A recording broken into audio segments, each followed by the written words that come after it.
Hai, assalamualaikum. Gines di sini. Siapa yang baca kalimat tadi sambil nyanyi? Bagus, berarti udah tau lah ya kalau nenek moyang bangsa Indonesia adalah pelaut yang ulung.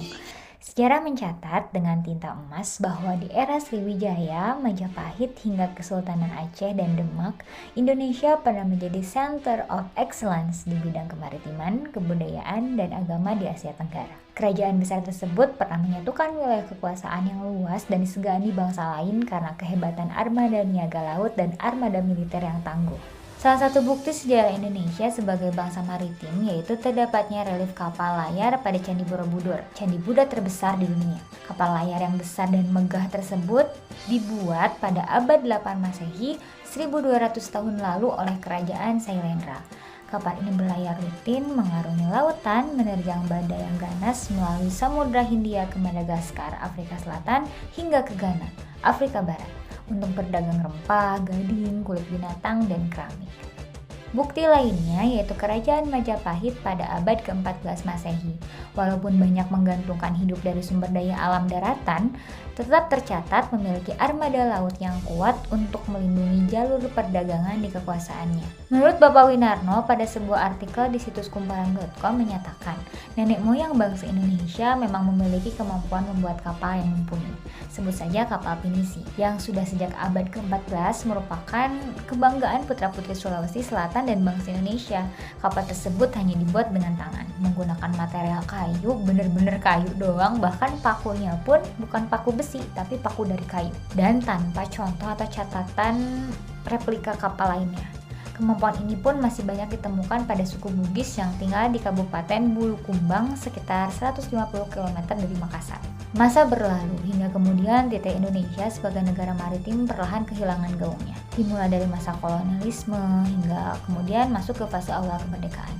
Misalnya sebutkan saja di era Orde Lama sekitar tahun 1945 sampai dengan 1965. Pada era ini, Indonesia menjalankan hukum dari pemerintahan Hindia Belanda. Hukum yang dijalankan oleh Indonesia pada era ini sangat merugikan Indonesia. Hal tersebut karena wilayah Indonesia dianggap tidak utuh dengan adanya aturan antar pulau-pulau. Jadi di masa ini tuh kawasan laut antar pulau Indonesia tuh bukan hak milik Indonesia seutuhnya gitu. Jadi kapal-kapal asing tuh kayak masih bisa dengan seenaknya berlalu lalang di wilayah kita. Hingga pada tanggal 13 Desember 1957, Indonesia mencetuskan Deklarasi Juanda. Dalam deklarasi ini menyebutkan bahwa Indonesia merupakan satu kesatuan dengan laut sebagai pemersatu. Selanjutnya di era Orde Baru tahun 1966 sampai dengan 1998, pembangunan laut mengalami kemunduran. Hal tersebut dikarenakan pada era ini pembangunan mengutamakan pada pembangunan darat. Baru kemudian di era reformasi, pemerintahan mulai kembali melirik laut sebagai suatu potensi pembangunan.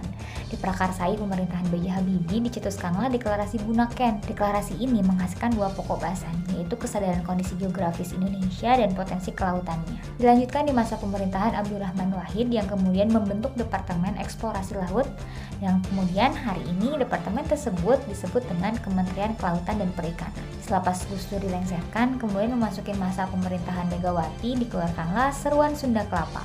Seruan ini mengajak seluruh bangsa Indonesia bekerja sama untuk membangun kekuatan maritim. Tak kalah dengan presiden sebelumnya, di masa pemerintahan Susilo Bambang Yudhoyono diadakanlah konferensi internasional, yaitu World Ocean Conference. Momentum ini dihadiri 423 delegasi dari berbagai negara. Dari konferensi ini kemudian menghasilkan Deklarasi Kelautan Manado yang isinya adalah usaha kita untuk melindungi planet bumi dan kelangsungan generasi penerus di masa yang akan datang, serta ikhtiar kita untuk menyelamatkan keanekaragaman sumber daya hayati laut dunia, utamanya ikan dan terumbu karang. Sampailah di era pemerintahan Joko Widodo, pada masa ini pembangunan sektor laut dikenal dengan poros maritim.